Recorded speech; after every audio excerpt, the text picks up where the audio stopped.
Gertrude Vanderbilt Whitney was, even as a child, considered the wealthiest woman in America. She was somebody, as a daughter of the Vanderbilts, her every action was followed. She was in a social circle in which discretion was highly valued. She wasn't able to express her opinion. She had to be very discreet and demure. And when she married Harry Payne Whitney, joining these two fortunes, she became truly the wealthiest woman in America. And to her credit, she bristled at the constraints of the world that she found herself in, and began in 1900 to work as an artist. She began to take classes in sculpture, and then eventually found a studio space in MacDougall Alley and started her own studio, and was a sculptor in her own right. She created commissions that were around the country. She showed in exhibitions, and was from the platform of being an artist that she began to recognize the plight of other American artists who really were unable to show their work and certainly unable to sell it. Gertrude Whitney and Juliana Force decided to start their own museum in 1929 at a point when the Whitney Studio Club, the precursor to the museum, had become so successful that they decided it was time to do something more permanent.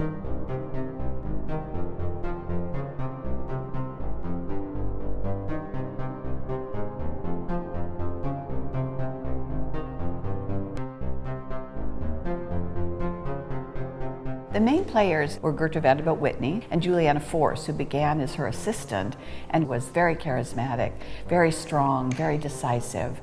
And the two women, in a way, formed the flip side of a single personality. Breaking Ground is an exhibition that surveys the collection that Gertrude Vanderbilt Whitney gave when the museum was founded.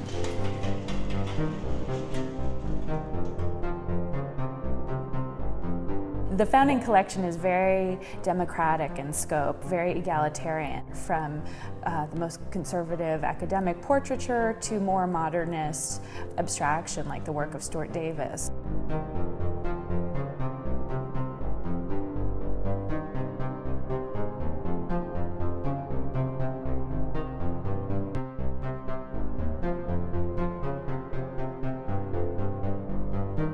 The exhibition includes work that hasn't, in some cases, been seen for over 50 years. Eugene Spiker, for example, was voted the best artist in 1930, beating out George O'Keeffe, John Marin, Thomas Hart Benton, everyone. The exhibition also reveals how taste comes around and is very cyclic. So there are certain artists in this exhibition whose work seems very fresh, as if it could have been done yesterday. Robert Chandler, for example.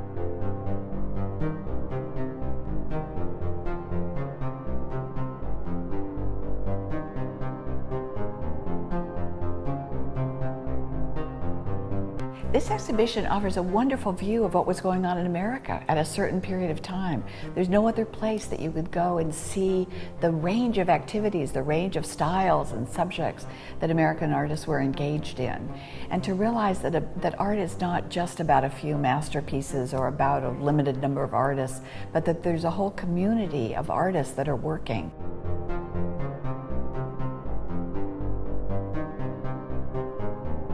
And in many cases, the community of artists, the foundation of art at any given time, is fascinating. It tells you something about the spirit of a moment that we can look at masterpieces, but looking at this exhibition tells you something about the energy and the vitality and the egalitarian quality of what was happening in America.